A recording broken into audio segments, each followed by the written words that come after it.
اعوذ باللہ من الشیطان الرجیم بسم اللہ الرحمن الرحیم الحمدللہ رب العالمین والصلاة والسلام علی سیدنا و نبینا و شفیعنا و حبیب قلوبنا و طبیب نفوسنا و مولانا بالقاسم محمد وآلہ الطیبین الطاہرین المعصومین المظلومین ولعنت اللہ علی اعدائهم اجمعین من الآن إلى يوم الدين أما بعد فقد قال الله عز وجل وما عجلك عن قومك يا موسى صلوات پڑھتے بر محمد و آل محمد اللہم صلی علی محمد و آل محمد۔ عزیزان کرام قدر، ماتمداران سرکار سید الشہداء، معزز سامعین، موالیان امیر المؤمنین، بہت مختصر سی گفتگو اور بہت ہی مختصر سی آیت میں نے آپ حضرات کی خدمت میں تلاوت کی ہے، بس اسی کے ذیل میں دو چار باتیں کر کے بات تمام کر دوں گا۔ پوری توجہ کے ساتھ آپ حضرات اس آیت کا ترجمہ سماعت فرمائیں۔ قرآن مجید سورہ مبارک طٰہٰ میں دیکھیے بات پہنچے گی تو انشاءاللہ یقیناً آپ حضرات خاموش نہیں رہیں گے، ترجمہ بغور سماعت فرما لیں۔ سورہ مبارک طٰہٰ میں ایک منظر بیان کر رہا ہے خداوند عالم کہ جس وقت حضرت موسیٰ اپنی قوم کو چھوڑ کر کوہ طور کی طرف چلے تو ارشاد خداوندی ہوا کہ ما اعجلک عن قومک یا موسیٰ، اے موسیٰ تم جو اپنی قوم کو چھوڑ کر ہماری طرف آ رہے ہو، کوہ طور پہ آ رہے ہو، تو یہ جلد بازی کیوں کر رہے ہو؟ اتنی جلدی کیوں آ رہے ہو؟ اتنی عجلت کے ساتھ کیوں آ رہے ہو؟ اگلی ہی آیت میں حضرت موسیٰ نے جواب دیا جسے قرآن نے نقل کیا وَعَجِلْتُ إِلَيْكَ رَبِّ لِتَرْضَى، اے پروردگار میں جلد بازی اس لیے کر رہا ہوں تاکہ تو مجھ سے راضی ہو جائے۔ غور فرمائیے، موسیٰ عجلت اس لیے کر رہے ہیں تاکہ خدا موسیٰ سے راضی ہو جائے۔ موسیٰ خدا کو راضی کرنا چاہتے ہیں۔ صرف موسیٰ ہی نہیں، تمام انبیاء کی یہی تمنا تھی کہ خدا راضی ہو جائے، تمام اوصیاء کی یہی خواہش تھی کہ خدا راضی ہو جائے، تمام اولیاء کا یہی ارمان ہے کہ خدا راضی ہو جائے۔ نماز پڑھنے والے نماز پڑھتے ہیں کس لیے؟ اس لیے تاکہ خدا راضی ہو جائے۔ روزہ رکھنے والے روزہ رکھتے ہیں کس لیے؟ اس لیے تاکہ ان کا خدا ان سے راضی ہو جائے۔ حج پہ جانے والے حج پہ جاتے ہیں کس لیے؟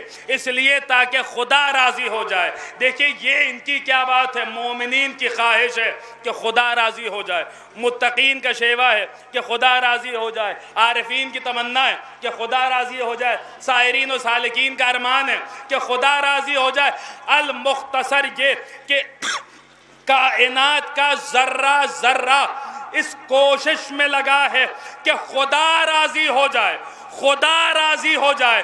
خدائی یہ چاہتی ہے کہ خدا راضی ہو جائے، مگر ہمیں پوری خدائی میں ایک ہی ایسا بندہ ملا جس سے بروز عاشوراء سن 61 ہجری مشیت پکار کے کہہ رہی تھی یا ایتھا النفس المطمئنہ ارجعی الی ربک راضیۃ مرضیہ، اے نفس مطمئنہ پلٹ آ اپنے رب کی جانب، تیرا خدا تجھ سے راضی ہے، تو بھی اپنے خدا سے راضی ہو جا۔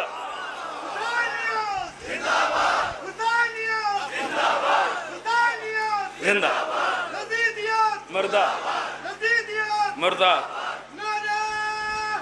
حیدریہ۔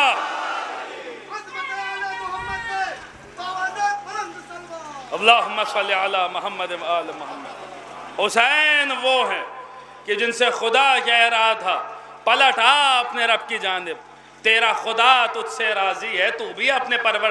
دیکھیں غور فرمائیے، پلٹ آ، یہ نہیں کہا کہ آ جا، یہ کہا کہ پلٹ کے آ جا۔ بھائی دیکھیے میں جلال پور آیا ہوں، پلٹ کے لکھنؤ جاؤں گا، جہاں کا میں رہنے والا ہوں، میں یہاں کا باشندہ نہیں ہوں، یہاں تو ایک فریضہ انجام دینے کے لیے آیا ہوں، مولا کی خدمت کرنے کے لیے آیا ہوں۔ جب یہ خدمت پوری ہو جائے گی تو پلٹ کے وہیں جاؤں گا جہاں کا رہنے والا ہوں۔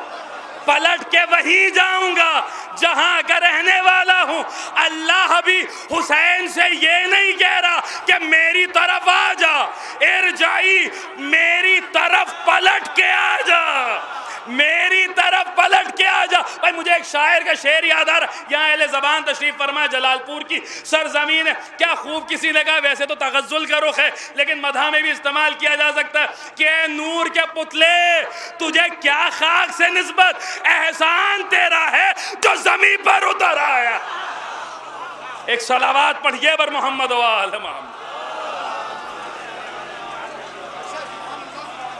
غور فرمائیے گا آپ حضرات، پلٹا اے نفس مطمئنہ، پلٹا آپ نے رب کی جانب دیکھے۔ واقعاً کوئی کیا سمجھے گا کہ حسین کیا ہے؟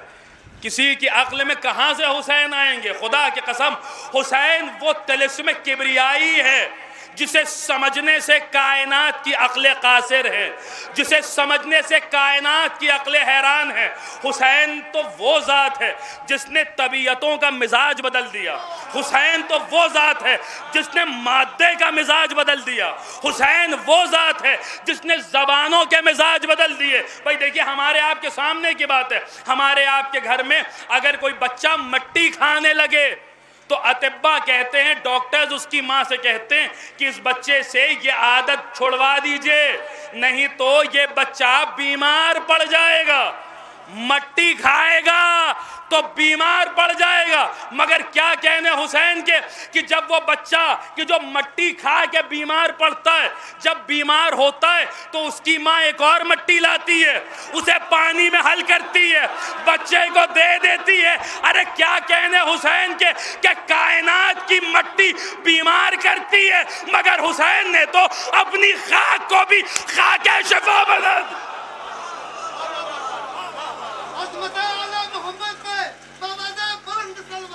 اللہم صلی محمد۔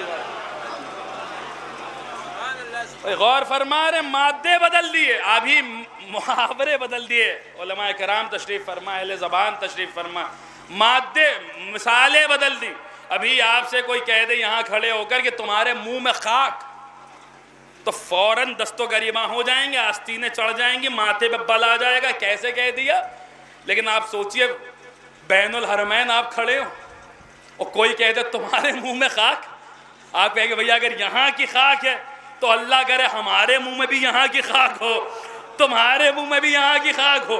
عزیزان کرام قدر، مولا حسین نے واقعاً دیکھیے اس معجزے کو تھوڑا سمجھ لیجئے، بس یہیں پہ میں بات کو تمام کر دوں گا۔ حسین کیسا جیتا جاگتا معجزہ، حسین جیتا جاگتا معجزہ ہے، سامنے کا معجزہ ہے۔ غور فرمائیے گا، دیکھیے یہ کووڈ 19 کا زمانہ، اس زمانے میں گزشتہ برس جو 40 ہوا، جو مولا حسین، دیکھیے سفر شروع ہو چکا ہے، دوسری سفر، اس لیے بات عرض کر رہا ہوں، جو گزشتہ برس 40 ہوا اس میں بھی جو آفیشل رپورٹ رہی، اس میں بتانے والوں نے بتایا کہ تقریباً 1.5 کروڑ کا مجمع کربلا معلیٰ میں پہنچا۔ غور فرمائیے گا، یعنی یہ کووڈ 19 کے زمانے کی بات ہے، جہاں پوری دنیا میں تالے لگ رہے تھے، وہاں حسین کی بارگاہ میں 1.5 کروڑ کا مجمع پہنچ رہا تھا۔ اچھا دیکھیے 1.5 کروڑ کا مجمع یہ کوئی معمولی بات ہے، یعنی یہ میں صرف کووڈ 19 کے زمانے کی بات بتا رہا ہوں، یہ تو اس کے علاوہ تو صاحب جو جتنا گن پایا اس نے اس حساب سے کہا، کسی نے کہا 2.5 کروڑ آئے، کسی نے کہا 3 کروڑ آئے، کسی نے کہا 4 کروڑ آئے۔ عزیزان گرامی میں قدر کوئی معمولی بات ہے کہ 1.5 کروڑ کا مجمع ان حالات میں وہاں پہنچا۔ اچھا چلیے دیکھیے امیر العلماء مولانا امیر محمد ہاشمی صاحب قبلہ مرحوم کا ایک نقطہ ہے، ان کے زمانے کے حساب سے انہوں نے پڑھا تھا، میں آج کے زمانے کے حساب سے آپ کو سنائی دے رہا ہوں کہ دیکھیے بلا لینا کمال نہیں ہے۔ نہیں ماشاءاللہ اتنا بڑا جلوس ہے، اتنے سارے منتظمین لگے ہوئے ہیں صاحب، یہ ہے تمام اہتمام ہے، اس لیے کہ لوگوں کو بلایا ہے تو اہتمام تو کرنا پڑے گا۔ بلانے میں کیا جاتا ہے، اللہ نے آپ کو بھی زبان دی، ہمیں بھی زبان دی ہے، پورے جو ہے امبیڈکر نگر میں کہتے بھی رہی ہے کہ بھیا آپ بھی آ جائیے گا، آپ بھی آ جائیے گا، آپ بھی آ جائیے گا۔ بلا لینا کمال نہیں ہے، بلانے کے بعد ان کے کھانے کا انتظام، ان کے پینے کا انتظام، ان کے ٹھہرنے کا انتظام۔ حسین کی بارگاہ میں 1.5 کروڑ چلے گئے، یہ کمال نہیں ہے۔ کمال یہ ہے کہ ان 1.5 کروڑ میں ایسا ایک بھی بندہ نہیں ملا جس نے کہا ہم حسین کے یہاں گئے تھے اور بھوکے چلے آئے، ہم حسین کے یہاں گئے تھے اور پیاسے چلے آئے۔ ایک بندہ، آپ کو اتنا بڑا مجمع ہے ماشاءاللہ، مجھے ایک بندہ بتائیے آپ کے علم میں ہو جو 40 میں گیا، اس نے کہا کہ صاحب میں بھوکا چلا آیا، میں پیاسا چلا آیا۔ یہ کوئی معمولی بات نہیں، مجھے سرکار امیر العلماء یاد آ رہے، بس ان کا ایک جملہ آج کے زمانے کے حساب سے سن لیجئے اور میں بات کو تمام کروں۔ یہ کوئی معمولی بات ہے؟ آپ ذرا اس کو سوچئے گا، 1.5 کروڑ کا مجمع، 1.5 کروڑ کا مجمع، بھیا ایک آدمی اگر ایک دن میں 2 روٹیاں بھی کھاتا ہے تب بھی کربلا میں ایک دن میں 3 کروڑ روٹیاں تیار ہوتی ہیں۔ آپ غور ہی نہیں فرما رہے۔ اگر دیکھیں، یہ تو میں صرف یہاں پہ انالیسس کے لیے اور جو ہے بات ایک تجزیہ آپ کے سامنے پیش کر رہا ہوں، نہیں تو 2 روٹیاں کیا، جو گئے ہیں ان سے پوچھئے۔ خدا کی قسم، جب کریم کربلا کی کریمی کا دسترخوان لگتا ہے تو منو سلوہ کو بھی شرم آ جاتی ہے۔ جو گئے ان سے پوچھئے۔ یہاں تو ہم صرف ایک بات، ایک انالیسس آپ کی خدمت میں پیش کر رہے ہیں۔ 2 روٹیاں بھی اگر آدمی ایک دن میں کھائے، تب بھی یہ بات میں نے کربلا معلیٰ میں شب 40 بھی پڑھی تھی، اور وہاں پر ان کے سامنے یہ بات کہ اگر 2 روٹیاں بھی ایک آدمی کھا رہا ہے تب بھی ایک دن میں 3 کروڑ روٹیاں تیار ہو رہی ہیں۔ مجھے وہ چولہا دکھلائیے، میری مائیں میری بہنیں یہاں تشریف فرما، مجھے وہ چولہا دکھلائیے جہاں ایک دن میں 3 کروڑ روٹیاں تیار ہوتی ہوں۔ چلیے ایسی ایک فیکٹری ہی دکھلا دیجئے جہاں ایک دن میں 3 کروڑ روٹیاں تیار ہوتی ہوں، اور اگر نہ دکھلا پائے تو جو بات میں اب کہنے جا رہا ہوں اسے مان لیجئے، ایک دن میں 3 کروڑ روٹیاں تیار کرنا یہ کسی عام آدمی کے بس کی بات نہیں ہے، یہ کسی یہاں والے کے بس کی بات نہیں ہے، یہ کسی انسان کے بس کی بات نہیں ہے۔ جملہ کہنے جا رہا ہوں، یہ کسی انسان کے بس کی بات نہیں ہے۔ ارے وہ آسمان والے جو در حسین سے 3 دنوں تک روٹیاں لے کے گئے تھے، آج تک حساب برابر کر رہے ہیں۔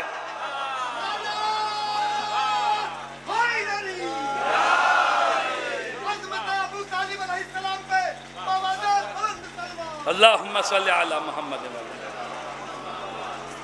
اور اہل علم حساب برابر کر رہے ہیں۔ وَيُطْعِمُونَ الطَّعَامَ عَلَىٰ حُبِّهِ مِسْكِينًا وَيَتِيمًا وَأَسِيرًا۔ میں اپنی طرف سے نہیں کہہ رہا، کامل الزیارات مذہب اہل بیت میں زیارت کے عنوان سے لکھی گئی سب سے بڑی کتاب، اس میں یہ روایت موجود ہے کہ امام ششم نے ارشاد فرمایا کہ زائر حسین کے طعام کا انتظام فرشتے کرتے ہیں۔ اللہ اکبر۔ عزیزان گرامی قدر، بس بات میں نے تمام کر دی۔ 1.5 کروڑ کا مجمع، بس اگر خالی اسی پہ گفتگو ہو تو نہ معلوم کتنی ہی باتیں، اسی پہ اگر باتیں ہوں تو نہ معلوم کتنی ہی دیر اس طریقے سے گفتگو ہو سکتی ہے۔ لیکن بہرحال عزیزان گرامی قدر، میں نے گفتگو کو تمام کیا کہ حسین ایسا جیتا جاگتا معجزہ ہے کہ جہاں مشیت پکار کے کہہ رہی یا ایتھا النفس المطمئنہ ارجعی الی ربک راضیۃ مرضیہ۔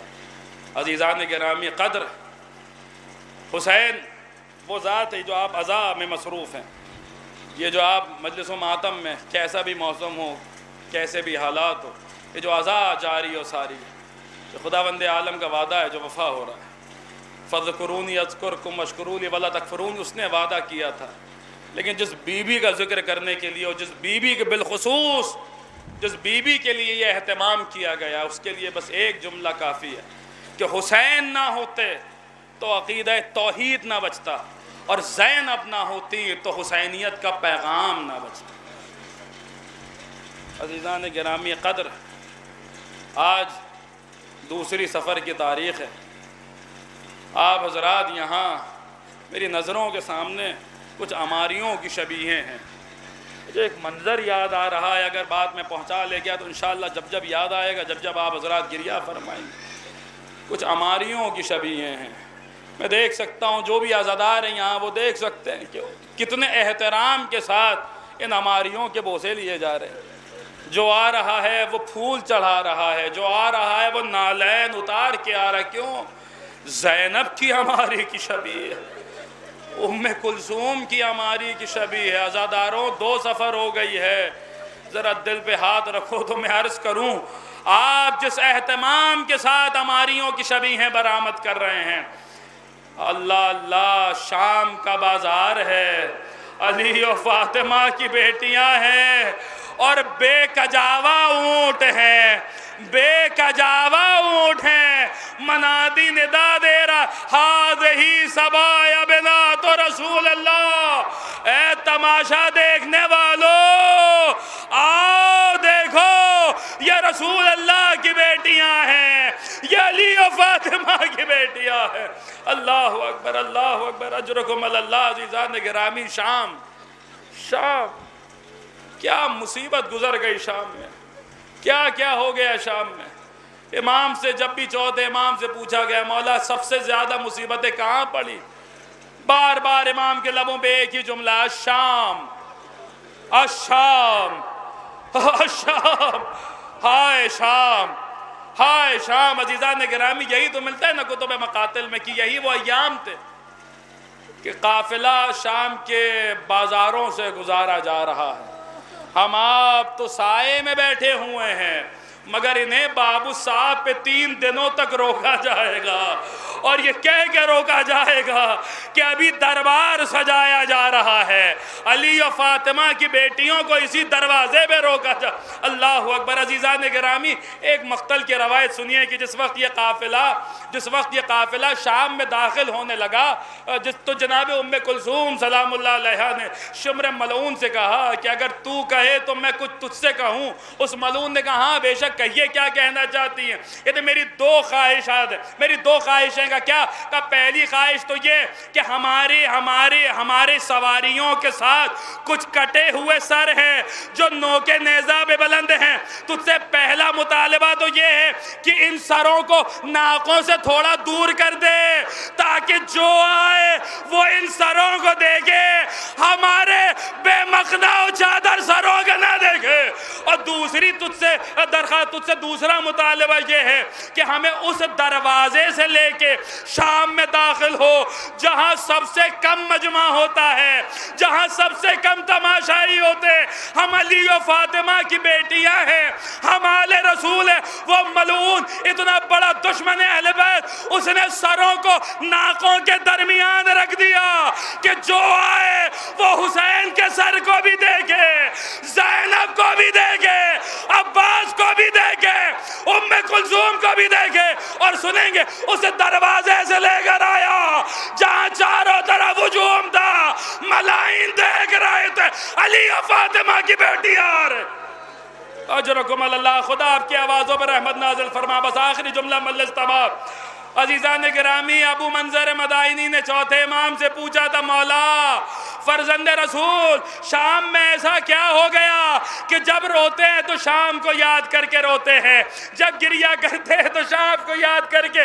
میرے چوتھے امام نے اس منزل پہ کہا تھا ابو منظر شام میں ہم پر 7 ایسی مصیبتیں پڑی کہ اگر نہ ہم سے پہلے کسی پر آئی ہیں نہ ہمارے بعد کسی پر آئی ہیں۔ عزیزان گرامی، ان 7 کی 7 مصیبتوں کو پڑھنے کا حق یہ ہے کہ پڑھنے والا پڑھ کے مر جائے اور سننے والا سن کے مر جائے۔ میں صرف ایک مصیبت وہ بھی اشارے کے ساتھ بیان کر دیتا ہوں اور بات تمام کر دیتا ہوں۔ میرے چوتھے امام نے یہاں پہ بالخصوص وہ نوجوان جنہوں نے قما کا ماتم کیا ہے وہ اس بات کو محسوس کریں گے جب زخم لگتا ہے تو کیا ہوتا ہے، آپ کے سر پہ عرق گلاب ڈالا جاتا ہے نا، کھولتا ہوا پانی تو نہیں بھیجا جاتا ہے۔ میرا چوتھا امام کہتا ابو منظر جب ہم شام کے بازار میں آئے عورتوں نے اور مردوں نے اپنے کام بانٹ لیے تھے، اپنی چھتوں سے مرد پتھر برساتے تھے، ہمارے سر پہ زخمات، عورتیں کھولتا ہوا پانی، یہ کہہ کے امام نے اپنا ماما اتارا۔